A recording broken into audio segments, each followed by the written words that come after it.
Gravando. Sejam bem-vindos ao Estema Podcast. Eu sou o Fábio Bessa e aqui do meu lado, como sempre, Thiago Kawamura. E aí, Fabião, tudo bem? E aí, Thiago tá com uma Heineken Zero aqui. Zero, porque eu ainda vou treinar hoje. Você vai treinar? Vou. Tenho 40 minutinhos para rodar, então Heineken Zero. Então você não pode tomar nada, o álcool atrapalha, né? É sexta-feira, mas vamos juntar uma coisa com a outra. É que vocês não veem, mas essa caneca aqui, todo episódio o Thiago tá com cerveja. Na verdade vocês veem, né? Porque tá com lata ali, né? É, mas é o líquido misterioso dentro. Quem que a gente trouxe hoje, Fabião, para trocar uma ideia aí? Hoje a gente trouxe... Bom, quando apresentaram ele, falaram Paulão. Paulão. O Paulão. Na verdade, assim, eu vou até falar um pouco, porque assim, a Andréia Mustafa, que foi quem indicou, falou, cara, vocês têm que trazer o Paulão. Eu falei, Paulão? Quem que é Paulão? Falei, manda um Instagram pra mim, né? Aí eu entrei no Instagram e falei, pô, eu conheço ele. O cara ele vai tá lá direto. E hoje a gente trouxe Paulo Bisaco. Isso aí. Tá Bisaco, certo? Tá certo. Tá certo? Pô, seja bem-vindo aí. Obrigado por você ter vindo. Aí... Uma honra estar aqui junto com vocês, participando. Obrigado vocês pelo convite e ainda mais para falar sobre esporte, que é uma das coisas que eu mais gosto de fazer. Não, você faz pouco esporte, né? Pô, várias histórias. Várias histórias. Várias histórias. O difícil vai ser a gente conseguir puxar tudo dele aqui. Não, você sabe que já tem maratona, ultramaratona, travessia aquática e 100 quilômetros correndo. Você vai competir com o Vitor Castelo Branco? Você conhece o Vitor? Conheço, o Vitão é meu amigo, né? Eu me inspiro nele, por isso que eu tenho feito bastante coisa, mas difícil chegar perto do Vitor, tem que nascer de novo, cara. né? Você vai subir o ego dele. O ego dele vai ficar lá em cima. Boa. Ô, Paulão, vou chamar de Paulão, né? Agora. Pode chamar de Paulão? Não, pode. Paulão, então fechado. A gente sempre começa perguntando como que esporte entrou na sua vida, se desde pequeno, se era aquele menininho sedentário e depois que você começou a fazer esporte, como que foi isso aí? Então, apesar de já ter feito bastante coisas assim, eu sou uma pessoa bastante intensa nas coisas que eu faço. O esporte, ao contrário da minha vida nas outras áreas, né, as coisas aconteceram muito cedo assim na minha vida. Em outras áreas, o esporte entrou um pouco mais tarde, né? Então, só para ter uma ideia, logo quando pequeno, com 2 anos, eu perdi minha mãe. E aí, uma fase bem difícil da vida, né? Não tinha também muito contato com meu pai. E nessa época, assim, a gente é uma família muito humilde, tinha bastante dificuldade. Então, eu cresci junto com meus avós. E então, eu não tive essa trajetória de ir para academia, ir para o clube, fazer outras coisas, né? A vida foi evoluindo e tal. E você é daqui de São Paulo mesmo? Sou daqui de São Paulo. Legal. Nessa época lá, morava na Zona Leste, lá bem no fundo lá da Zona fundão. Leste. Aonde lá? Pra lá da Vila Matilde, da Carrão ali, pra um lá. pouco mais ainda. Um pouco mais, E aí eu tive, apesar de todas essas dificuldades, né, eu tive oportunidade de estudar, né? Então, eu sempre estudei em escola particular, a gente sempre recebia bolsa de estudo, eu e meus irmãos, muito por conta do que já tinha acontecido e tal. E eu vi que o estudo era uma forma de eu conseguir um futuro melhor, de eu sair daquela dificuldade que a gente vivia e acabei focando bastante na questão do estudo. E as coisas foram indo.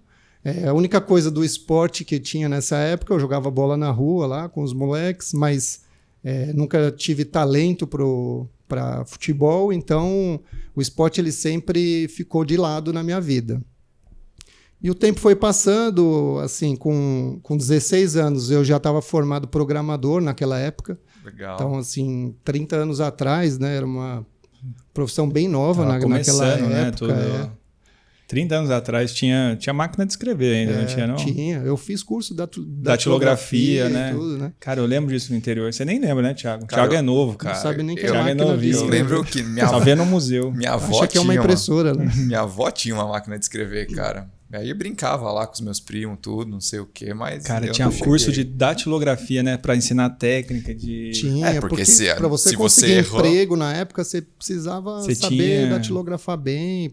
Rápido, né? Cara? Que loucura, cara. Quem tá ouvindo hoje, a gente não tá nem entendendo. Como assim? Você tem que ficar digitando? Mais novos, meus filhos não sabem nem o que é isso, né? Pô, mas por que você fez de programa? Você gostava de computador?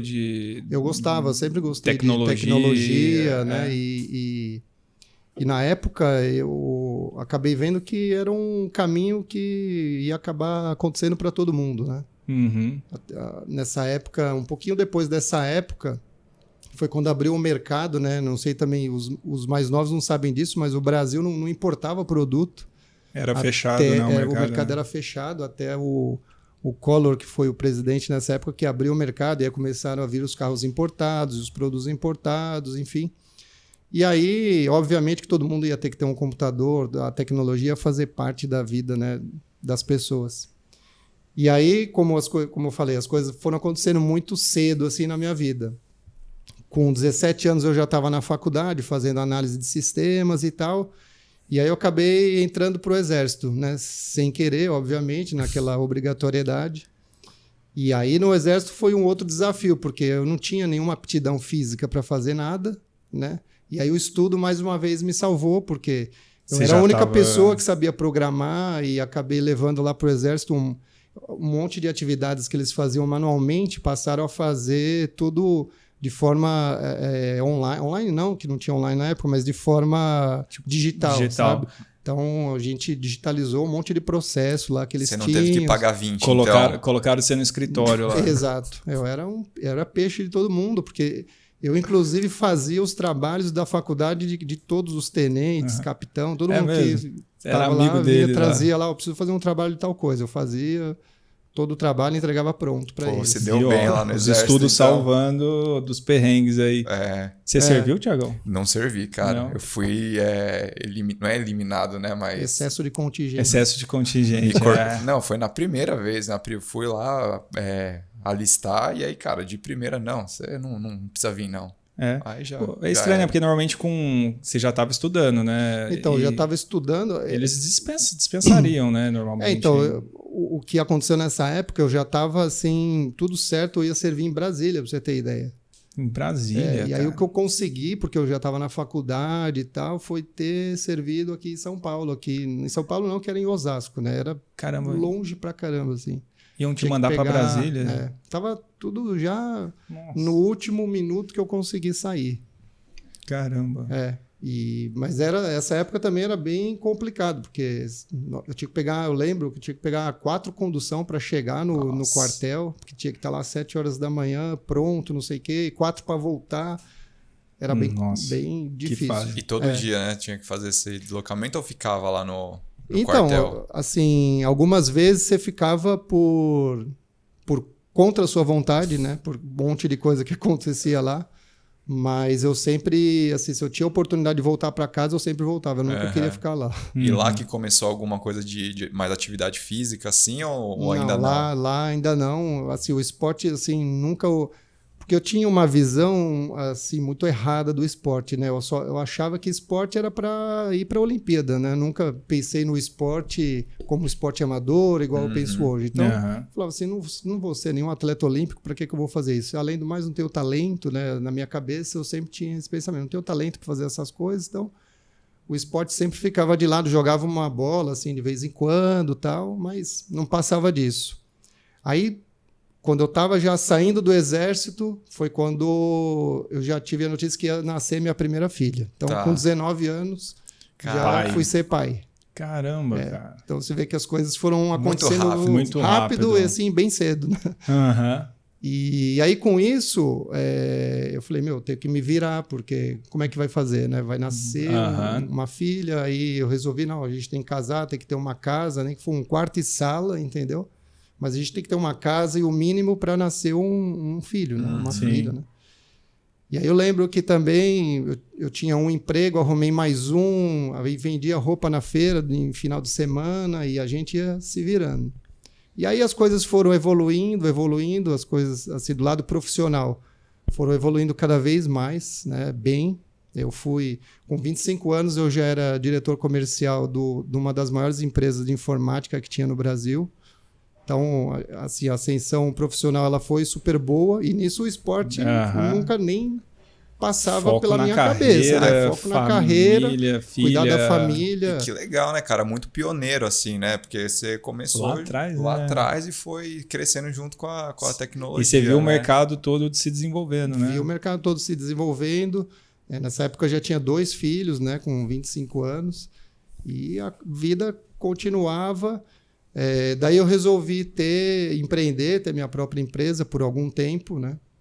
E também, assim, foi super bem. Eu cheguei a ter, não sei se vocês lembram, mas a gente tinha várias lojas de informática espalhadas pela cidade. Hoje não tem mais, porque os grandes varejos acabaram tomando esse mercado. Uhum. Mas tinha várias lojas que vendiam computador e eu cheguei a ter mais de 10 lojas, né, de computador aqui em São Paulo. Você vendia computador montado, né? Montado. Que legal. Tudo aqui em São Paulo, as lojas. Tudo aqui em São Paulo, exatamente. E aí eu tive, nessa época, né, nesses anos aí que eu fiquei empreendendo, eu tive, acho que o maior lição, assim, o maior erro que eu cometi na vida, que foi deixar um pouco de me atualizar, de estudar, de coisas assim coisa que mais me salvou lá atrás, eu acabei deixando de lado, né? E depois eu penso e vejo que, assim, se eu não tivesse abandonado, me atualizado, eu não teria passado certas dificuldades que passei depois. Mas em relação à informática ou em relação à administração, empresariado? Tudo, né? A tudo. Por exemplo, eu tive a oportunidade na época, né, de aprender outras línguas, de falar inglês, e assim, não fui atrás. E você está focado no negócio. Exatamente. Você está assim, focado no negócio, de vender, de fazer aquilo, e você acaba esquecendo coisas que são básicas assim. E aí passou um tempo, a minha empresa quebrou, né? Eu fali, perdi tudo que tinha. Isso eu já estava com uns 33 anos, mais ou menos, 34, por aí. Quebrou. Perdi tudo que eu tinha uma situação super boa e voltei para o zero. E aí, o que passa na cabeça nessa hora? Cara, imagina, de 10 lojas para... Então, o que passa na cabeça, criar, assim, né? Não, 2 já, nessa época eu já tinha 2. Caraca. Já estava indo para o terceiro. Eu tenho 5 filhos, né? 5 filhos? Aí, Fabião, você vai ter mais 4? Cara, acho que não. Acho que vou ficar em 1. Mas depois a gente conversa sobre você também, né? Não, eu tô no 0 ainda da contagem. Então sabe que outro dia encontrei um vizinho meu e falou assim, pô, vejo que você treina direto, pô, pra mim não dá, ter um filho que nasceu agora. Igual o episódio dessa, a gente tá gravando com umas 4 semanas de antecedência, mas o episódio foi o do Guga, que a gente lançou. O Guga tem 3 filhos e também dá um jeito, sai 5 da manhã pra treinar... Dá um jeito, né? Só organizar que dá. Organizar direitinho dá certo, né? E aí, eu cheguei nessa fase e aí você me perguntou, né? O que passa na cabeça? Assim, o maior problema... Eu não tinha problema nenhum em perder tudo, porque eu tinha certeza que poderia reconstruir, ganhar tudo de novo. Isso nunca foi nenhum problema para mim, recomeçar. Mas, assim, o mais grave, né, que eu passei nessa época é você não ter uma perspectiva. Putz, eu vou fazer o que agora? Então, eu fiquei alguns dias sem saber para onde ir, sem saber o que ia fazer. O mercado tinha mudado bastante, né? A gente não tinha mais tanta loja de informática. O pessoal começou a comprar computador no supermercado, em outros lugares. O mercado mudou muito, eu não tive essa visão, né, para fazer essa mudança também. E aí essa falta de perspectiva é o que mais te deixa mal, né? É o que pega. E aí eu resolvi voltar para o mercado corporativo. Né? Na época eu pensei, o que eu mais posso emprestar para empresas grandes é o meu conhecimento, né? Ter quebrado, ter gerenciado empresa, assim, a cabeça de dono, a visão de dono, né, para um funcionário é muito boa, né? Uhum. E aí eu tive que voltar do zero, né? Eu fui falar com um cara que ele era um cliente, amigo. Eu falei, não, eu quero um emprego de vendedor aí na sua loja, né? Aí ele até se assustou, falou, mas Paulo, você tá louco, né? Eu falei, não, Tô cara, eu sem nada. preciso voltar para a vitrine, preciso ter contato com outras pessoas, preciso, né, ter contato. E aí eu consegui voltar para o mercado e foi bem rápido também. Logo depois eu fui convidado para fazer a gestão de uma loja nova que ia instalar no Brasil, uma loja bem parecida com o que você vê hoje, que é iPlace, essas lojas modelo da Apple. Eu fiz a primeira no Brasil, né? Fiz todo... Fui o responsável por fazer toda essa parte aí de construção da loja, as coisas que a gente ia ter de atividades na loja, assim, foi um momento bem legal. Nisso eu passei a ter contato com fabricantes, né, com outros fabricantes, e aí fui trabalhar numa outra empresa, fui trabalhar numa outra, e hoje estou aí 10 anos trabalhando para Kingston. 10 anos já? Caramba, 10 anos. Kingston Technology, que é a maior empresa de memória do mundo, e tô feliz com isso. E a gente ganha, ó, vocês vão ver aí no vídeo, a gente ganhou um presentinho dele, ó, 2 pendrives, né, de 32 gigas, cara. Agenda, um manual de se você quer ser gamer. Paulo contou que ele é Country Manager da Kingston aqui no Brasil. Exato. Legal demais. Viu, convidados? Podem trazer. Agora a gente está entrando numa fase boa de presentes. Ó, vocês estão vendo a touquinha do Vanderlei ali, ó. É presente mesmo. A gente fala, a gente está indo devagarinho, a gente é pequenininho, mas daqui a pouco começa a impulsionar aí tudo aí. Quando vocês verem, ó, aí vai ficar caro. Investimento baixíssimo. Mas... E aí né, falei tudo isso para responder a sua pergunta do esporte. O esporte, ele entrou... Eu costumo dizer que eu sou um atleta novo, porque há pouco tempo que eu pratico esporte amador, né, mais ou menos uns 5 anos, apesar de já ser um pouco mais velho, mas sou um atleta novo nesse sentido. E o esporte entrou na minha vida muito mais pela saúde, né? Então...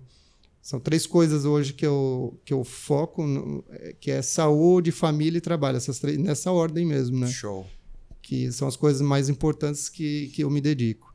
Então, eu cheguei a uma época, né, mais ou menos uns 5 anos atrás, tive alguns problemas de saúde, fiquei internado algumas vezes, tive um problema muito sério de pneumonia. Eu falava, pneumonia na minha cabeça, né? Só idoso que tem esse negócio, né? Por que eu tô tendo isso? Você ficou internado por causa da pneumonia? Fiquei internado mais de 15 dias, daí eu saí. Eu lembro que era bem perto assim do Natal, Ano Novo, e fiquei mal assim, Natal, Ano Novo, sabe? Quando você se arrasta assim. Aí passou Ano Novo, eu voltei para o hospital, fiquei internado de novo, aí estava com uma outra bactéria lá, um momento bem, bem ruim, assim, nessa questão de saúde, sabe? Você estava com quantos anos nessa época? Estava com 43, mais ou 43. menos. E aí, mas assim, ainda não tinha me tocado do esporte, sabe? Que o esporte podia ser a salvação. Exato. E aí fui no médico, fiz vários exames, assim, os exames... completamente ruins, assim, tudo alterado, colesterol. E eu nunca fui um cara de beber, de comer, sabe, um monte de coisas erradas, enfim. E aí o que virou a chave para o esporte, eu fui num médico que é acupunturista, né? E aí conversando com ele, é um cara assim muito mais ligado a coisas de energia, eu gosto muito desses assuntos e tal. E aí ele falou, cara, a chave para você, além de estar com esses problemas físicos, né, de respiratório e tal, você tá com depressão também, entendeu? Então, assim, eu acho que a saída para você é o esporte. E daí, na minha cabeça, esporte era o quê? Ir lá na academia, ficar puxando ferro, entendeu? Eu achava chato pra caramba isso. Né? Aí...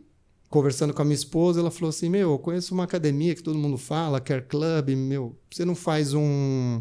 Na época eles não falavam, e aí até hoje, falam outro, não falava musculação, falava... Esqueci a palavra agora. Funcional, treino aí, funcional. Falou funcional, eu falei, já é melhor que musculação, né? Falei, acho que eu vou lá fazer isso. Daí me matriculei, comecei a fazer os treinos lá na Care, ali na Brigadeiro. Sim. E aí você começa a ter contato, né, com as pessoas que treinam, com os professores, né? Aí abre um portal, assim, né? Abre um portal, assim, vários na vida. portais, né? Esse foi o primeiro, assim, acho que foi o maior. Aí abri um portal, aí eu vi que os caras corriam, aí eu falava, mas por que esse cara corre, né, não vai para a Olimpíada, não vai, né, ser atleta profissional. Na minha cabeça, olha... Esse pensamento ele é muito comum, né? Muito, acho que é porque quem não está acostumado fala, cara, mas por que você corre? Você faz isso? Você, não, você quer ganhar, você quer... Quando você vai na prova lá e volta, a avó pergunta, você ganhou a prova, não sei o quê. Você ficou em que posição? Pois é. E aí... a gente vai entrando nesse mundo, né? Aí eu comecei a correr, aí vi que podia correr, falei, consigo correr 2 km. Eu achava que eu não conseguia correr nada, entendeu? Consegui correr 2 km, 3, aí um cara falou assim, você não se inscreve, faz uma provinha, tal. Aí, prova? Que é isso, né? Nem sabia que tinha prova, né? Não, na verdade, eu não tinha me atentado que tinha esse outro mundo, sabe? E aí, quando eu fiz a primeira prova, lá que foi de 3 quilômetros, aí abriu mais um portal, né? Porque eu gosto muito de desafio, de competir, de evoluir. Aí eu falei, isso é muito legal de fazer.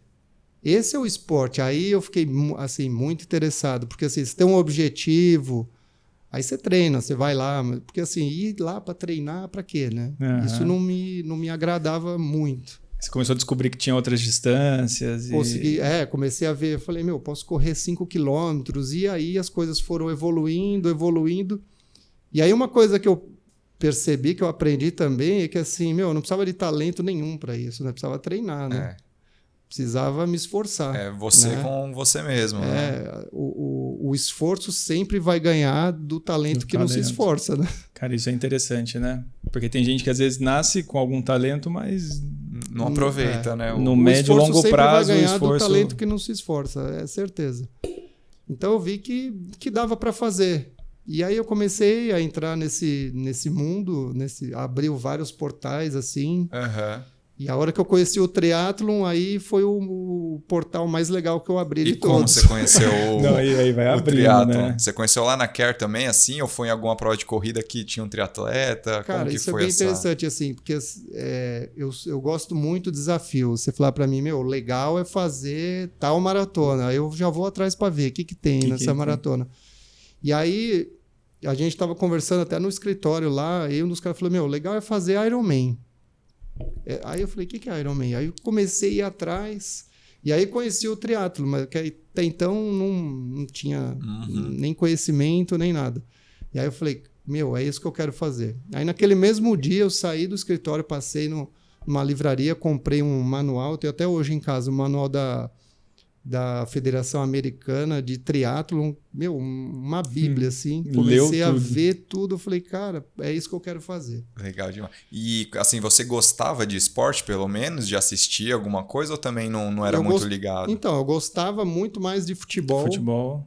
Mas aí eu comecei a dar muito mais valor para os outros esportes. Hoje eu assisto... Prefiro 1000 vezes assistir Olimpíada, outro do que futebol. Acho que nada contra o futebol, mas eu acho que esses outros esportes, né, eles têm muito a ensinar, né? O esporte é uma via que assim, só tem benefício.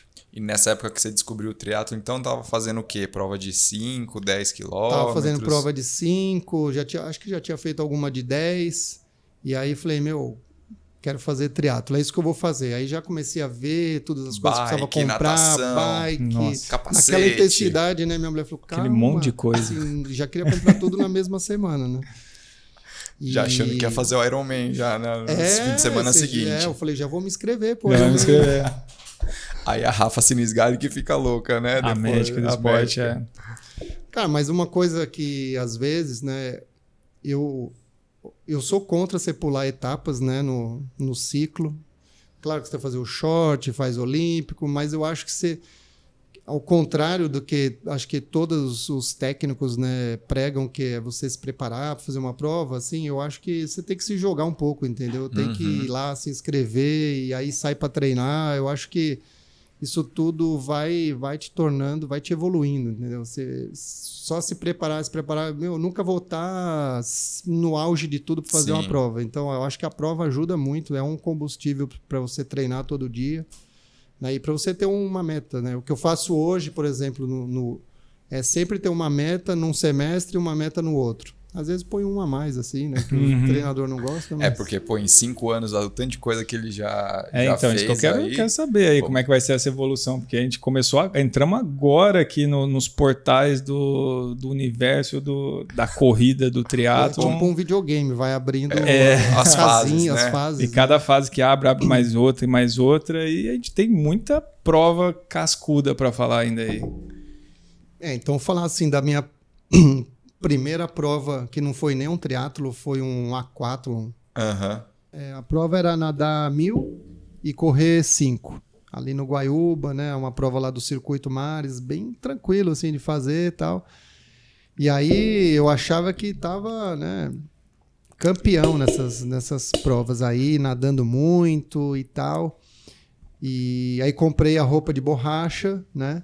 Para fazer a prova. Você nadava em águas abertas? Não, nunca tinha nadado em água aberta, né? Nunca nadado assim. Tinha ido no mar, óbvio, mas, mas não tipo, de nadar, não. Nunca tinha nadado, não. E foi? Eu achava, né? Eu nado na piscina, tá tudo tranquilo. E aí comprei a roupa de borracha. Meu sogro morava nessa época lá no Guarujá. Daí fui eu e minha esposa para lá, né? Meus filhos, pus a roupa de borracha. Ela falou assim, vamos ali naquela parte da enseada, perto das pedras, que é o lugar mais tranquilo. Não sei se era mais tranquilo para ela ficar na areia ou para nadar. Ou porque, ela assim, quis era onda atrás de onda, não sei nem como eu não fui jogado lá nas pedras. Ela né? Já queria desencorajar. Ou ela queria que eu desistisse de fazer triatlo, né? Aí pus a roupa, a touca, né, o óculos, entrei no mar, assim, achando que estava nadando muito. E aí nadei, sei lá, 10 minutos, achava que tinha nadado 1 hora, sabe? Aí olhei no relógio, olhei assim, não tinha saído do lugar, sabe? Uma coisa maluca, assim, e onda atrás de onda vindo, um caos. Aí eu falei, como eu vou fazer essa prova, né? Aí fiquei pensando, bem preocupado. Eu liguei para um amigo que já tinha feito o Ironman, que já tinha mais experiência. Ele falou, Paulo, você tem que arrumar um professor de natação no mar, cara. Não adianta nadar só na piscina, né? É outra coisa. Aí combinei com um cara, ele me passou um contato de um cara lá. Eu só tinha um fim de semana até a prova, né? Falei, beleza, um fim de semana, né? Suficiente, dá pra aprender a nadar em águas abertas. Aí eu combinei com ele no domingo seguinte para ir lá fazer uma aula e tal. E aí no domingo seguinte, saí da minha casa às 5 da manhã, já estava no caminho, o cara mandou uma mensagem que ele não ia poder ir, que tinha tido um problema e coisa e tal. Falei, Aí já estava no caminho, falei, vou lá do mesmo jeito. Aí fui, entrei lá, acho que fiquei 10 minutos também, mas aí vi que o mar já era mais tranquilo ali, falei, dá para ir, né? Aí no final de semana seguinte a prova. Aí cheguei lá, entrei na prova, assim, um desastre completo, sabe? Um caos mesmo. Mas caos por quê? Você não... Era as caos dificuldades porque, que você... assim, não sabia nadar, não tinha técnica nenhuma, e a minha navegação era, assim, a pior possível. Né? Tanto que, assim, os 1000 metros eu acabei, depois olhando no relógio, nadei 2000, sabe? Você olha assim, aquele zigue-zague. Zigue-zague. Eu achava que a boia que estava mexendo, sabe? Que estava saindo do lugar. Pra você ter uma ideia, os caras da prova lá, os caras do caiaque, acho que eles vieram umas 3 vezes. Pô, você não quer desistir? Os caras queriam ir embora já. Eles queriam ir embora também. Todo mundo saiu da água. E aí saí da água assim, morto. Aí corri os 5 quilômetros, mas me arrastando também. Daí eu saí de lá, né, com um aprendizado. Falei, preciso aprender a nadar. Aí voltei para a Care, falei, vou falar com alguém lá na Care, né? Deve ter alguém lá que saiba nadar, que seja um professor que vai me ajudar. Foi aí que eu conheci o Vanderlei, que é o meu head coach até hoje, né? Meu mentor aí de todas as provas, que me acompanha desde então em tudo que eu faço. Coincidência. Semana passada aqui, o Coincidência, que a gente estava falando, que a gente não combinou nada. A Andréia que indicou o Paulão. E aí, coincidentemente, as agendas, assim, a gente foi falando e marcou o Vanderlei na sequência, que tá com a toquinha lá, do Yellow Cap. Presentinho. Deixamos ali, de propósito. O Wanderlei é... O Wanderlei.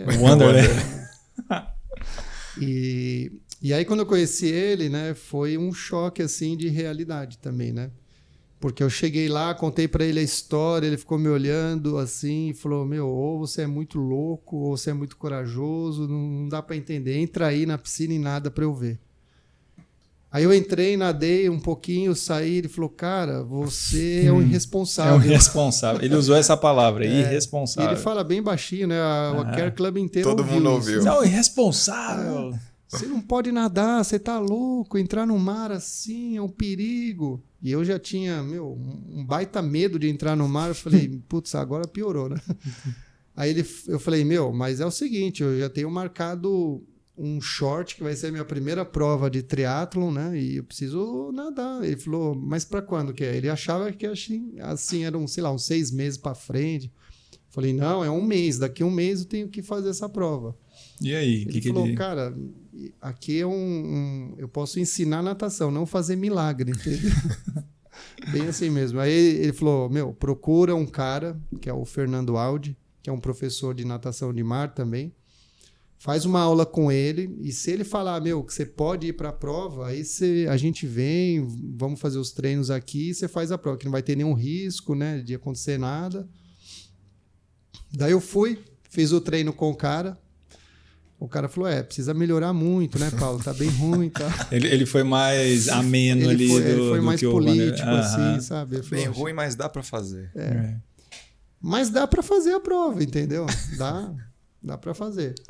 Aí eu falei pro Vanderlei, falei, vamos embora que dá para fazer, entendeu? Vamos fazer as aulas aí.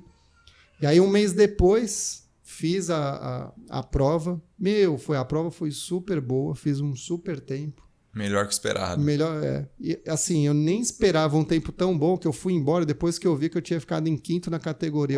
Poderia até ter pego um troféuzinho lá. Caramba. Mas e você saiu bem da água assim? Deu tempo de aprender? Saí bem nada, entendeu? Saí, foi... Bem cansado. Foi, mas assim, já natação, você foi confiante. Cara, natação não é uma coisa que você vai evoluir em 1 semana, em 1 mês. Demora muito, né, para evoluir. É muita técnica, né? Muita técnica, sabe? Eu vejo, até outro dia eu estava vendo uma entrevista do Gustavo Borges, ele falou, eu treinava 1 ano, 2 anos para baixar 1 segundo. Então, assim, é diário, entendeu? É consistência, né? É fazer, treinar e vai melhorando. Mas eu fui bem, consegui bem nessa prova. E aí, quando eu passei a linha de chegada, eu falei, é isso que eu quero fazer e quero fazer outras distâncias. E aí comecei a pensar em outras provas mais longas, né? Fazer o Olímpico, fazer o 73, fazer o Ironman. Mas, assim, o que eu sempre gostei, e aí eu percebi que eu gostava era de treta nas provas mesmo, de caos, entendeu? De emoção ali. Fazer uma provinha simples não tinha muita graça. Foi aí que eu comecei a ver que eu poderia fazer outras provas, né? Fazer provas mais longas. E aí fui evoluindo rápido na bike e na corrida, que aí você consegue evoluir bem mais rápido. Né? Corrida, principalmente, que hoje acho que é meu ponto mais forte dentro do triatlo, é a corrida. Então, além de fazer as provas de triatlo, faço as provas de corrida também, que eu gosto bastante de correr. E aí sim eu gosto de performance, de tentar chegar na frente, as de corrida. E as provas de triatlo é mais treta mesmo. Você já começa a pesquisar as provas, vendo qual que vai dar mais dor de cabeça pra você. Foi por isso que eu me inscrevi no Patagon Man, né? Porra, Patagon Man, O que é o Patagon Man? Explica aí pra galera. O Patagon Man é uma prova, é um Ironman full, mas com algumas dificuldades, né? Eles consideram que é um hard triathlon, né? Um extreme. Você tem que nadar os 3.800, pedalar 180 e correr os 42, mas com um pouco mais de dificuldade, né? Você vai nadar numa água de 10 graus, né? Que a água lá é bem gelada. De dificuldade. Nossa, cara, imagina assim, a banheira de gelo que o pessoal vê fazendo, fica a 10 graus. Então imagina nadar de 3.800 metros naquilo. Quando vocês vêem essas banheiras de recovery, a galera entrando depois do treino, que ou a máquina mantenha a 10 graus, ou quando vocês compram um saco de gelo lá no posto para pôr mistura lá com a mão, ela vai chegar nessa temperatura, vai chegar a 10 graus ali. Nada lá. E a galera fica, sei lá, 15 minutos, né? No máximo, o protocolo nosso 10. É 10, no máximo 15 minutos, se a pessoa quiser ficar mais. Mas então uma hora nadando. A banheira de gelo para você era fazer a parte do treinamento, né? Então, na verdade, assim, o que mais me atraiu nessa prova foi exatamente o frio, né? Porque... Você não se dá bem com o frio? Não me dou bem com o frio, tenho uma dificuldade de passar frio, assim. Então eu falei, é essa prova que vai me evoluir no frio. Uhum. E aí eu me inscrevi. Na verdade, essa prova você se inscreve para uma loteria e depois é sorteado. Então me inscrevi lá para a loteria. E aí quando eu fui sorteado, eu falei, beleza, agora vai começar a brincadeira, né? Porque... o legal para mim é o caminho, não é chegar lá no dia e fazer a prova. Eu gosto de treinar, gosto de passar as fases. Então, por exemplo, se vou fazer uma periodização, a semana tem que correr 10, a outra semana 15, 20. Eu gosto disso, de ir passando, evoluindo. E eu falei, vamos começar a treinar para o frio. Como é que você treinou para o frio? Então, o corpo da gente ele vai se adaptando, né? A gente falou até do antifrágil, mas assim, a gente já é antifrágil, porque o corpo ele vai se beneficiando com o caos que você vai tendo. Aí eu comecei a periodização do Patagon mais ou menos em maio, em junho de 20, e aí era só banho frio. Comecei a tomar banho frio todos os dias, né? Podia estar calor, Nossa. Podia estar frio. Imagina era banho aquele gelado. invernão assim. Nossa, eu tenho pavor de água gelada, cara. O benefício do caos aí é a economia de luz, né? Também. É isso. Sempre vê o lado positivo aí no caos. E aí, em outubro, a gente ficou sabendo que a prova tinha caído, né? Por conta lá da pandemia, do Covid e tal, e não ia ter mais a prova. Daí eu pensei, falei, putz, e agora, né? O que eu vou fazer? Voltar a tomar banho quente? E aí depois o ano que vem tem que fazer tudo de novo? Falei, não, já emendei, já fiquei tomando banho frio direto, né? Então eu fiquei, como eu fiz 2 periodizações para essa prova, eu fiquei quase 2 anos tomando banho frio. Mas hoje em dia você não tá mais tomando banho gelado, né? Não, hoje em dia não, porque eu acabei desistindo da prova depois da última do ano passado que cancelou. Eu falei, acho que não é para eu fazer essa prova. Aí eu tinha outros desafios que eu já estava em mente para fazer esse ano. Mas fala se não é gostoso um banho quentinho, né? Como foi que a primeira vez você tomou um banho quente de novo depois? Ó, eu vou te falar uma coisa que pode, assim, parecer que é mentira, mas, água, depois que você acostuma a tomar banho gelado, você tem que acostumar a tomar banho quente. É mesmo? Porque a água quente acaba ficando desconfortável, cara. Caramba. Parece que tá pelando. Parece que tá queimando. Parece que tá queimando. Caramba. Exato. É incrível isso. Ô Paulo, e fala um pouquinho mais sobre isso que você falou do antifrágil, de você se beneficiar com caos, porque... quando você falou, eu não conheço o Nassim Taleb, né? Ele tem esse livro que chama Antifrágil, mas eu já vi várias discussões sobre isso, sobre o conceito, e a gente ouviu durante a conversa você usar várias vezes essa expressão de se beneficiar com caos. O que é isso? Eu adoto essa linha do antifrágil já faz um tempo, né? A gente fala muito de resiliência, de ser resiliente, né? E o autor ele fala que, na verdade, muitas pessoas acabam pensando que o antifrágil é o contrário do frágil, e não é isso, né? Ele fala que tem três tipos, né? Que é o frágil, o robusto e o antifrágil, né? O frágil é, por exemplo, um copo que cai da mesa e quebra, e é frágil, quebrou, não tem como arrumar, não tem o que fazer. O robusto é como se fosse um copo de plástico, né? Que cai da mesa, ele não vai quebrar, mas ele também não vai evoluir, né? Que é o resiliente, o robusto. Então ele vai continuar sendo aquele copo de plástico e tal. E o antifrágil não, é o cara que se beneficia do caos, o cara que evolui com aquele choque, né? Então aí tem vários exemplos que a gente pode citar. No livro ele cita um exemplo da mitologia grega, né? Quando Hércules teve uma tarefa de matar um monstro, e esse monstro, cada vez que ele cortava a cabeça desse monstro, crescia 2. Então esse é o cara antifrágil, que ele se beneficia do caos. Legal. Então, e aí Eu sigo bastante isso. Eu acho que isso acaba fazendo a gente evoluir bastante. Por isso que eu gosto das provas que caóticas. tem caos. Tem uma frase, eu não vou lembrar agora, coisa até corto esse trecho, mas tem um livro de gestão de alta performance do que era da Dell lá. E ele tem uma frase muito legal, assim, ele fala principalmente para os gestores intermediários que ficam ali entre a diretoria executiva e os funcionários, que normalmente você sofre muita pressão ali. E ele falando que nunca vai ter uma situação, assim, às vezes o ambiente está muito caótico, tudo, e você tem que conseguir mesmo assim desempenhar a sua função. Às vezes ou é outro setor que está caótico, ou é porque aí é onde você vai crescer. E aí ele tem uma frase que assim, deixe o caos reinar, então reine no caos, né? Então, porque você vai ter que continuar fazendo aquilo apesar do ambiente, né? E você não tem como prever muitas coisas, entendeu? Então, assim, o que ele fala é assim, é você saber lidar com os problemas que vão rolar, entendeu? Porque quando você faz, por exemplo, um planejamento, dificilmente alguém põe lá que vai dar tudo errado no planejamento. Claro. Todos os planejamentos vai dar tudo certo, né? Então, é exatamente isso. É na hora do caos, na hora que der o errado, onde eu vou me beneficiar disso? Onde eu vou evoluir nisso? Então, esse é o caminho. E aí, o caos maior foi os 100 quilômetros aí? Que você já fez correndo? Porque eu não sei vamos entender agora as motivações por trás aí, porque 100 quilômetros. 100 quilômetros, conta aí pra gente. Então, aí caiu a prova do Patagon, né? Só um pouquinho antes dos 100 quilômetros, é legal falar um cara que nunca tinha nadado, que falei para vocês, um monte de dificuldade na natação, fiz uma travessia do Leme ao Pontal, né? Que então, são quantos? São 36 quilômetros. 36 quilômetros. Sozinho? Não, a gente fez em revezamento, eu e mais dois, o Vanderlei estava junto, né? Ele e o Carlão, que também trabalha lá na Kern, que vocês devem conhecer. Sim.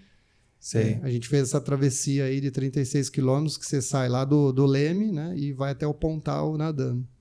Caramba, aí é revezamento, cada um nada... Nada 1 hora, aí vai pro barco, entra outro, nada 1 hora, vai pro barco, Mas a estratégia vocês que fazem, assim, quanto que cada um vai entrar ou tem regra para isso? Tem uma regra, né? Tem uma associação que acompanha os nadadores, aí um nada 1 hora, aí sai, entra outro, nada 1 hora, mas tem que ter sempre aquele mesmo rodízio, não pode mudar. Entendi. Sempre, né? Mas pode nadar 1 hora mais leve, o outro pode nadar mais 1 hora puxada. Não pode parar. Não pode parar. Né? E vai fiscal junto. Isso. Vai um barquinho do lado, fiscalizando, tem algumas regras, você não pode encostar no barco. Putz, mas é muito legal. Pô, muito que experiência, legal. hein? Uma baita Quanto tempo vocês levaram? Quanto tempo nadando? Foram quase 11 horas, 10 horas e 40. Caraca. Nadando. E aí, o que é mais legal desse desafio, né, foi que, assim, aí caiu a prova do Patagon, que seria no final do ano. Eu falei, e agora? Vamos fazer alguma coisa, né? Aí eu falei, Vanderlei, vamos fazer essa prova aí do Leme ao Pontal. Ele falou, bora, vamos fazer. E aí a gente combinou, chamou mais um amigo, vamos fazer em 3. E aí começamos a fazer os treinos, e aí o volume, obviamente, aumentou, insano, né? A gente nadava praticamente todos os dias. Mas o caos aí dessa prova para mim era nadar à noite. Porque, 10 horas, né? Porque o Leme ao Pontal, como funciona? Na verdade, você não tem um dia específico, porque na verdade não é uma prova, é um desafio, né? Você vai lá e faz sozinho.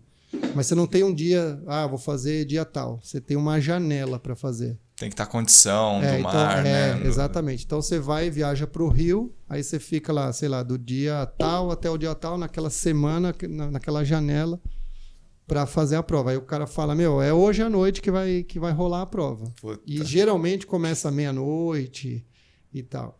E eu, como eu falei, já tinha uma dificuldade de nadar, entrar no mar, um pouco de medo. Você imagina nadar meia-noite no escuro sem ver nada, né? Nossa Senhora. Aí a gente começou a fazer os treinos e tal. Aí o Vanderlei falou, vamos fazer um treino lá no Riacho de madrugada, né? No Riacho Grande. Pra já ir dando aquela pra ver como vai climatada. Ser e tal. Ixi, esse treino foi outra coisa... Chegou lá no treino, ele escolheu também o dia a dedo, né? Porque era uma sexta-feira, chovendo. Nossa, assim, que agradável. Nossa. Aí você chegou lá na beira, ela falou, cara, não vou entrar disso não. Não, lá eu até entrei, mas lá no Riacho, se você vai de dia, você já fica com medo de nadar na represa, né? À noite, você não enxerga nada. Não tem uma luz, não tem nada. Vai, o que tem dentro desse riacho? Você deve falar, cara, daí eu entrei chovendo não. ainda, sabe? Eu entrei, nadei, sei lá, uns 15, 20 minutos. Eu encontrei ele por acaso, assim, nadando. Falei, meu, não vai rolar, vou ter que sair. Deu um pânico mesmo, sabe? Daí eu saí, né? Fiquei super mal. Ele me ligou no outro dia. Ele falou, meu, vamos falar com o dono lá da organização. A gente começa a nadar, sei lá, 5 da manhã, 6 da manhã, que já vai estar claro. Eu falei, não, eu nunca tenho plano B, eu só tenho o plano A, entendeu? Eu falei, não, vamos fazer o plano A. O plano A é a gente começar à meia-noite, vamos começar à meia-noite. Falei, me dá mais uns dias, eu vou fazer outros testes e tal. Aí fui pro Guarujá de novo, um dia à noite. Eu lembro que era até um feriado, assim, sabe? A gente estava lá na casa do meu sogro, aí umas 10 da noite eu pondo a roupa de borracha, todo mundo começou a me olhar. Onde que você vai? Ninguém entendeu nada. Aí eu falei, não, vou entrar ali no mar. Meu sogro, ele quase morreu. Cara, eu imagino você explicando. Porque as pessoas acham que a gente é irresponsável, né? Que você tem filho, você tá maluco, vai entrar no mar agora à noite. Nossa, você deve ter ouvido muito ali, monte, né? Assim, bem animador, assim, sabe? Aí eu fui... Mas aí a minha ideia era entrar no mar, mas não para nadar. Era para me ambientar mesmo, entendeu? Para se localizar. Tirar aquele pânico, aquele negócio que tinha ficado. Daí minha mulher ficou lá na calçadão esperando, aí eu entrei, fiquei lá mais de 1 hora. Falei, de boa, dá para fazer. Parceira sua mulher, hein? Caramba.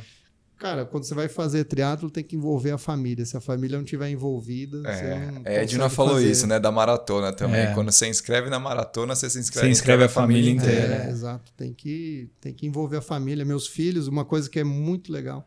Meus filhos estão sempre na linha de chegada. Então, na maioria das vezes que a prova deixa, eles passam a linha de chegada junto comigo. Animal. Isso é o legado que eu quero deixar para eles, entendeu? Puta, que já deixou, né? Certeza. É muito legal. Você já deixou. Certeza. E aí eu mandei mensagem pro Vanderlei, falei, mantém tudo, vamos fazer a prova. E assim, foi uma baita experiência, assim, a gente nadando de madrugada, assim, 00:05 que a gente começou, pulou na água e começou a nadar.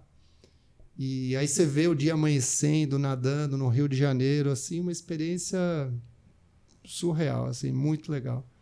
E aí a gente chegou lá no Pontal, eram umas 10h40, quase 11 horas da manhã. Aí tava lá minha mulher, meus filhos, tudo esperando lá. Foi muito legal, foi muito show. Legal demais. E aí passou o ano, né? Passou o Leme ao Pontal, que foi uma prova muito boa. Aí comecei de novo a periodização para de novo fazer o Ironman, de novo fazer o Patagonman. Isso foi o ano passado. Aí mais ou menos entre a primeira prova, que era o Ironman em maio, eu comecei a treinar, e aí lá para março, né, a gente não tinha prova nenhuma, todo mundo louco para fazer prova e tal. Aí um amigo meu, o Edmilson, que também às vezes treina comigo, às vezes a gente faz algumas provas juntos, me mandou um print assim e falou, tem um 70.3 que tá aberto para fazer lá em Dubai. E lá é só levar o exame, o PCR negativo, não precisa nem fazer vai direto, vou direto para lá. Thiago. Aí eu vi que era bem na semana do aniversário da minha esposa. Falei, vou te dar um presente de aniversário. Olha aí, estratégia. Por isso que tem que envolver a família. Né? Exato. E você não contou no primeiro momento para ela? Não, aí ela falou, que legal. Eu falei, mas eu vou aproveitar, vou fazer uma provinha também. Ela falou, então sempre tem. Você acha que ia ser assim, gratuito? Não, mas era um presentão, né? pô. Um presentão, pô. Aí ela topou. E aí eu lembro que foi num sábado de manhã que ele me mandou esse print aí. Aí eu entrei, fiz a inscrição, já mandei para ele a inscrição feita. Ele falou, você tá louco, era só uma brincadeira. Você é maluco? Falei, não, agora você se inscreve e vamos aí. E ele se inscreveu? Ele se inscreveu e aí fomos, assim, foi uma prova muito legal de fazer também. ter contato com outros atletas, né, de outros países. Tinha mais de 1.200 atletas, assim. Devia ter gente do mundo inteiro, do mundo inteiro. Imagino que a galera tava sedenta também para fazer uma prova, né? Tava. Porque não tava tendo nada. A gente precisou fazer o teste antes da prova, eles mesmo, o pessoal da organização que fazia os testes lá. Uma prova muito, muito legal de fazer. Quente. Quente. Quente. Tipo Maceió. Que né? época Eu fiz Maceió que também, você Maceió. Você fez Maceió 70.3? Isso. Na hora da corrida, assim, fritando ovo, assim, no asfalto, sabe? Que época que foi lá em Dubai? Em março. Março. Mas, sei lá, eu acho que lá deve ser quente todo ano, né? Lá é quente, Mas, assim, para nadar, muito bom, assim, você nada no Golfo, né? Ali, o mar bem tranquilinho de nadar. O pedal é bem plano. Tem um pouco de vento, assim, mas altimetria quase nada. E aí correr é bom, né? Correr. Aí fiz essa prova, voltamos para o Brasil. Aí logo em seguida, fiquei sabendo que o Ironman tinha ido para novembro. Né? Eles tinham mudado de maio para novembro. Aí eu falei, mas o que eu vou fazer nesse semestre? Né? Porque minha prova-alvo do semestre, eu sempre tenho 2 provas no ano, né? Uma prova-alvo no primeiro, uma prova-alvo no segundo. Foi aí que eu falei, eu penso um pouco sempre na frente. Então, o meu desejo é fazer ultra triatlo. Ultra triatlo? Então, quero, sei lá, de repente chegar a fazer um quíntuplo, né? Que são 5 Ironman seguidos. Quero fazer esse tipo de coisa. Não, como assim, cara? Um dia atrás do outro fazer? Na verdade, o ultra, né? Ele tem um por dia ou ele tem o contínuo. Você pode fazer 5, 10 e até 20 Ironman seguidos. Não é louco, cara. Tem o Deca e o Double Deca. Que existe alguém que faz? Tem um cara que fez 100 Ironmans em dias seguidos. Mas quem que organiza isso daí? Tem uma associação que organiza. Geralmente é no México. Eu acho que esse ano vai ter uma prova aqui no Brasil. Disso. Eu já atendi um pessoal que fez aquele UB515. O Ultraman, que essa é a minha prova, né? do ano que vem. Você vai fazer? Não nesse ano, vou me aplicar para o ano que vem. Essa eu conheço uns 2 caras que fizeram, então, você vai ser o terceiro. Os 100 quilômetros, na verdade, surgiu por causa do Ultra. Eu falei, eu preciso correr uma distância grande para ver como é que é, entendeu? E aí, como tinha caído o Ironman, eu liguei para o meu técnico de corrida, falei, isso era mais ou menos abril. Falei, o que você acha da gente correr 100 quilômetros em junho? Acho cagada. Ele não falou isso, né? Que ele é um pouco mais político, ele não é igual o Vanderlei. Assim, não. Mas ele falou, se você treinar, dá. Né? Falei, então, beleza. Vou diminuir um pouco a bike, um pouco a natação e vamos treinar. Vou fazer os 100 quilômetros. Aí eu tinha visto que o Vitor fez, né, de Bertioga a Maresias. Falei, vou fazer o mesmo trajeto, já que o Vitor fez. Pegou umas fazer. dicas com ele? Você falou com ele? Falei com ele, peguei umas dicas e tal.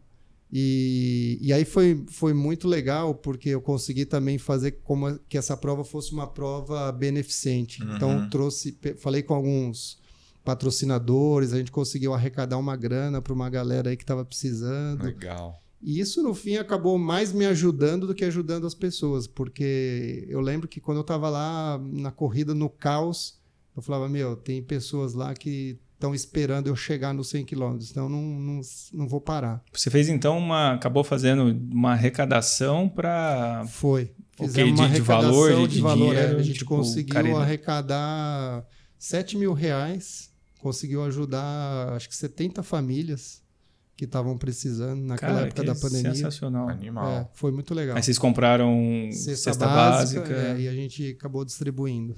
Isso podia ter mais iniciativa assim, né? Porque lá fora é muito comum, né? Charity, né? O pessoal às vezes consegue inscrição e eu tenho alguns colegas fora que direto eu vejo eles postando, eu tô inscrito para... Não é nem essas majors, provas pequenas mesmo, e por caridade, pelo Hospital do Câncer X, e aí tem uma meta lá, sei lá, $5.000, 10 mil, tem uma meta ali para ele poder correr. E, muito bacana, o pessoal cara. da Care divulgou, legal, um monte de gente divulgou, e assim, bastante gente doou. Foi muito legal, foi muito legal. E aí os treinos, né? Vou falar um pouco dos treinos. Sim. Como é que você faz um longão para fazer? Vou fazer uns 70K aqui. Então, não, meu professor, assim, meu técnico de corrida, ele fez uma estratégia que funcionou super bem para mim. Ele falou, em vez da gente fazer um volume grande num dia, nós vamos dividir o volume pela semana, né? Então, por exemplo, eu chegava a correr uma meia de manhã, uma meia à tarde. E aí no outro dia corria 15 para deixar as pernas um pouco mais tranquilas. Assim, os longos que eu fiz não foram tão longos, assim, foram 50 quilômetros, acho que foi até 55 só o mais longo. Quase nada, né, Fábio? Quase nada. Não, por isso que a gente chegou no antifrágil, porque quando eu cheguei aqui eu falei, cara, como é que eu corro tanto tempo assim? Eu não consigo correr muito, né? Eu falei, às vezes eu preciso de quando eu treinei com o Thiago, a última meia que a gente fez foi... Já faz uns 2 anos, já faz um tempo, hein? 2019.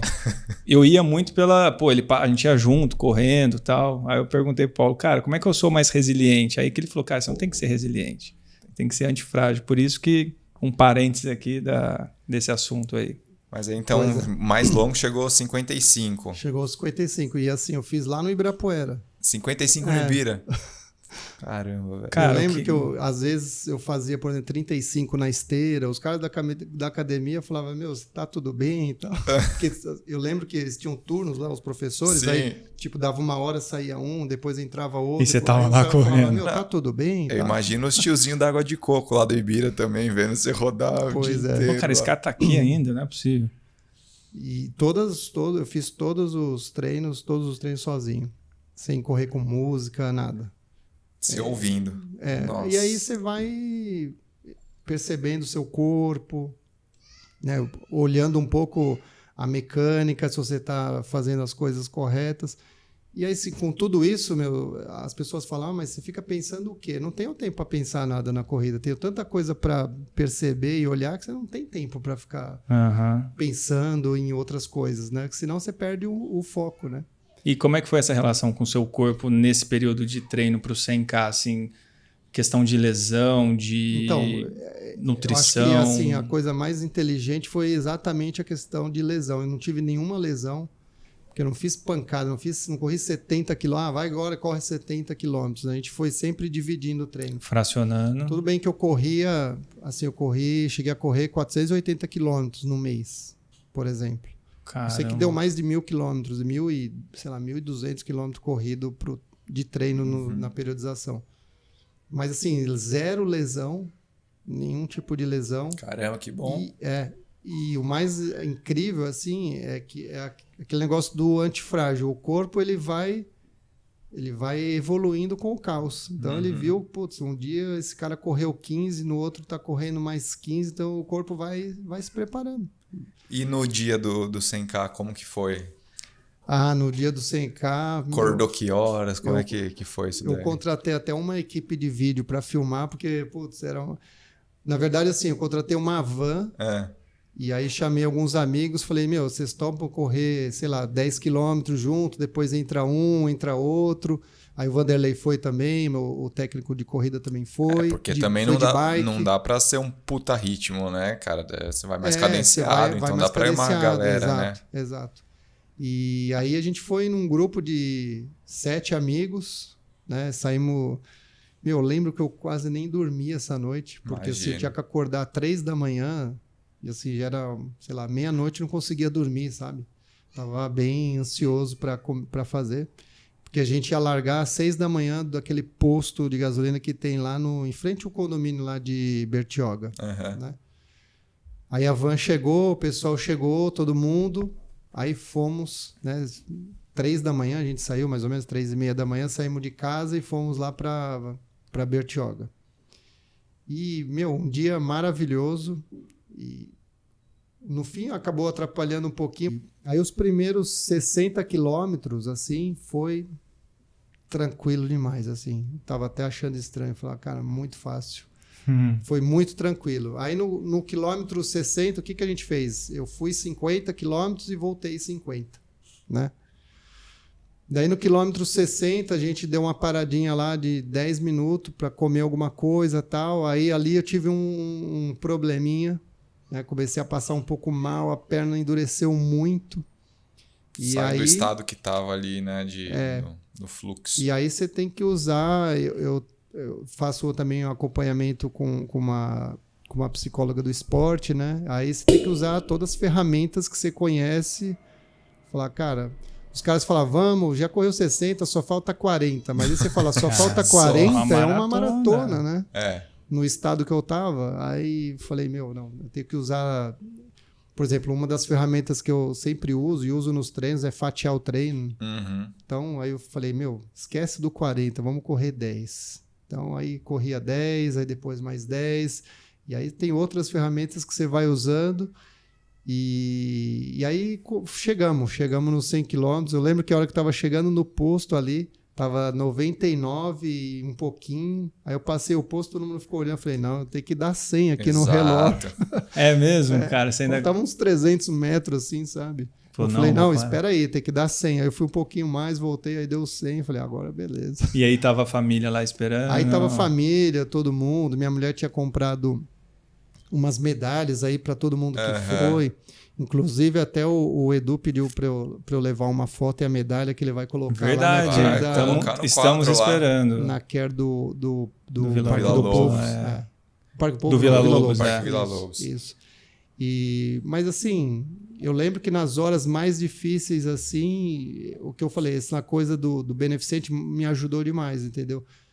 Porque eu falava, treinei, muita gente ajudou, todo mundo contribuiu, as pessoas que precisam, e aí não tinha como não fazer o 100. Podia ter, vou parar no 80, tá bom, 80 já é bastante, mas não, tinha que fazer o 100. Cara, que história, pô, legal demais. E como que, assim, a mesma pergunta que eu fiz pro Vitor com 100K, como que isso te beneficiou né, porque você falou que já beneficiou outras pessoas, pô, legal pra caramba, e como que beneficiou o Paulo, assim, até na mentalidade de... Você acabou de fazer um desafio agora na Disney de 4 provas seguidas, né? Um desafio que você faz 5, 10, 21 e 42. Isso. Imagino que isso deve ter ajudado bastante na mentalidade, muito, no volume. Né?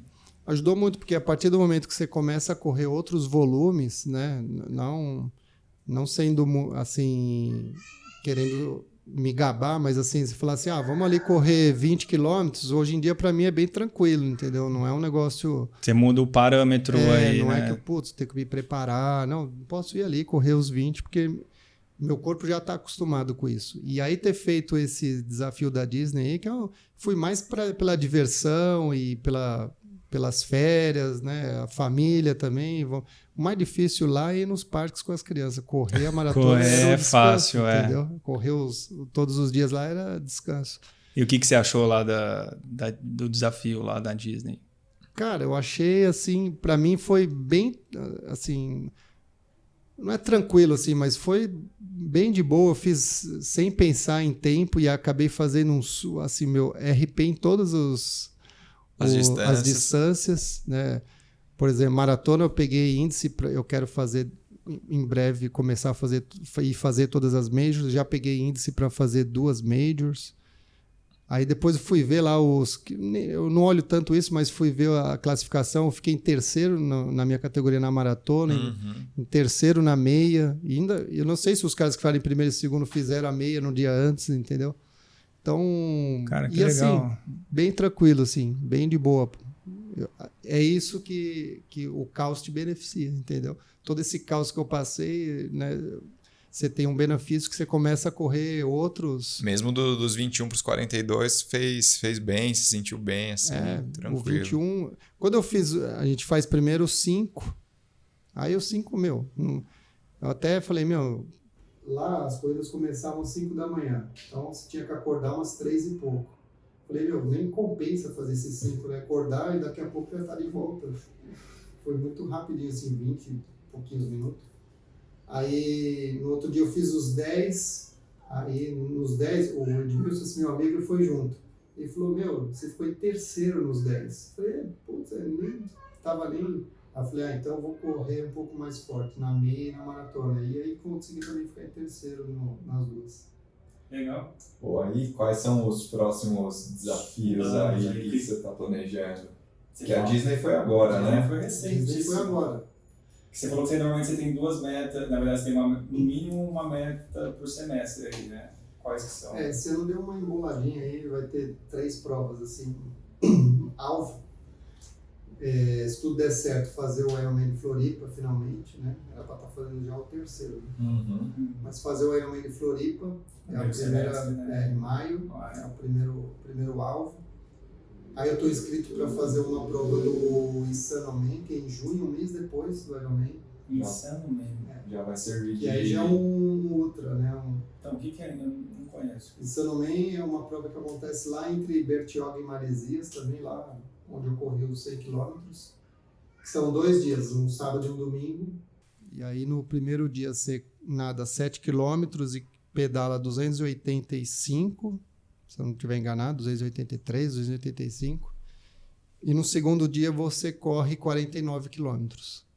Mas aí tem algumas dificuldadezinhas lá, altimetria. Algumas coisas. Entendi. Insanoman. Insanoman é só um detalhezinho entre 2 objetivos aí. Já é uma preparação, porque o ano que vem eu quero chegar no UB, né? Fazer o Ultraman. Aí você quer fazer... Que época que é o UB? Então, com essa pandemia mudou muito, né? Mas geralmente é março, abril, ou às vezes é outubro. Então, o ano passado foi em outubro. Não, na verdade, esse ano foi em março, se eu não me engano, em março, que teve agora. Entendi.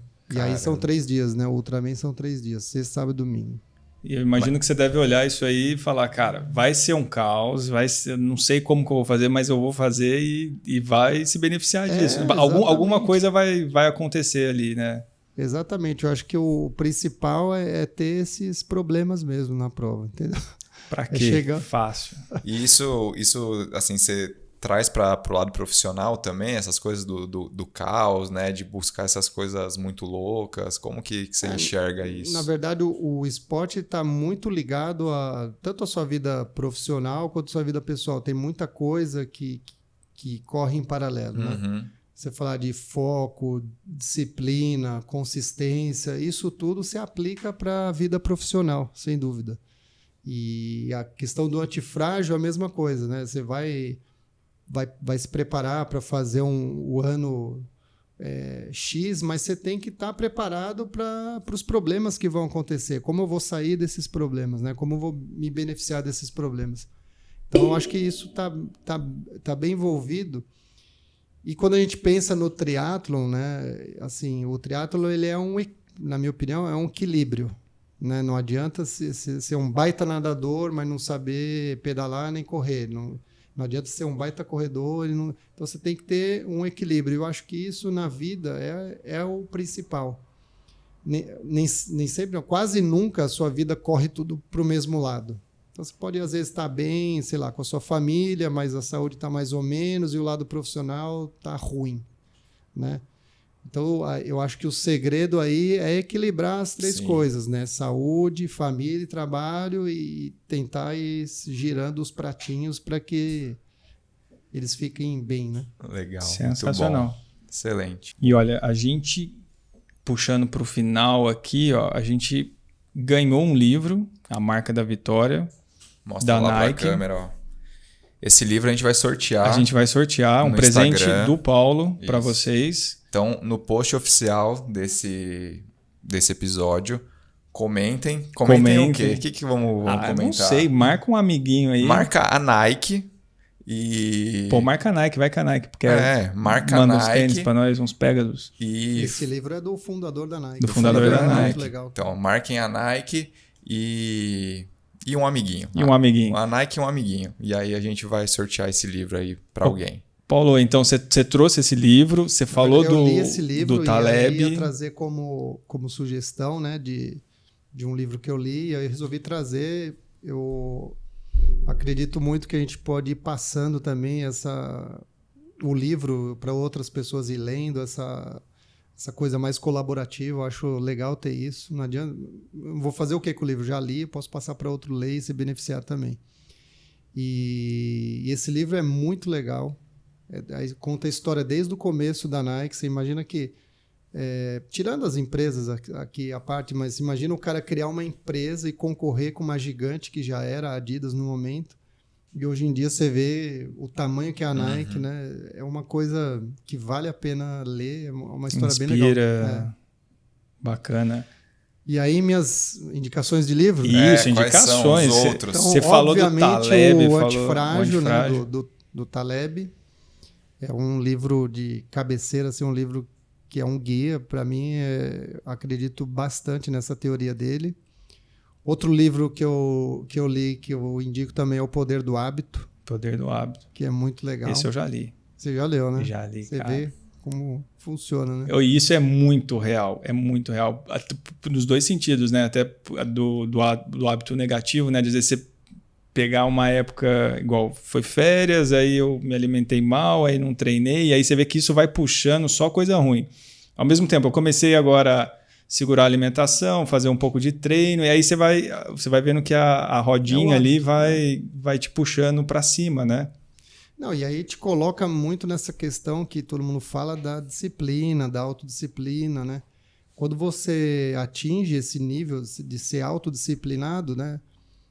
Eu acredito que você se torna uma pessoa livre, né? No sentido de, por exemplo, às vezes você acorda e fala, pô, será que eu vou treinar? Tá chovendo, tá frio, né? A cama tá quentinha. Quando você é um cara disciplinado, você acorda e você sabe que você vai treinar. Então você acorda e treina. Então te liberta dessas coisas, desses sabotadores aí que vão te atrapalhando. Então a disciplina ajuda demais, né? Boa. Mas o poder do hábito é isso, né? Você começar a fazer as mesmas coisas, e aí quando você vai ver, aquilo virou uma rotina. Boa. Que mais? Boa sugestão. Além desse, mais algum? Tem um outro também que eu li, que eu acho que é muito válido indicar, é o livro que chama Léo, da Carla Di Pierro. Não sei se vocês conhecem, já leram. A Carla é uma psicóloga do esporte, assim, super profissional. Treina Foi para as Olimpíadas. Foi para as Olimpíadas. Ela que te acompanha ou não? Não, eu faço... Você falou de uma psicóloga do esporte. Eu fiz algumas sessões com ela, mas hoje em dia eu faço com a Larissa Zink.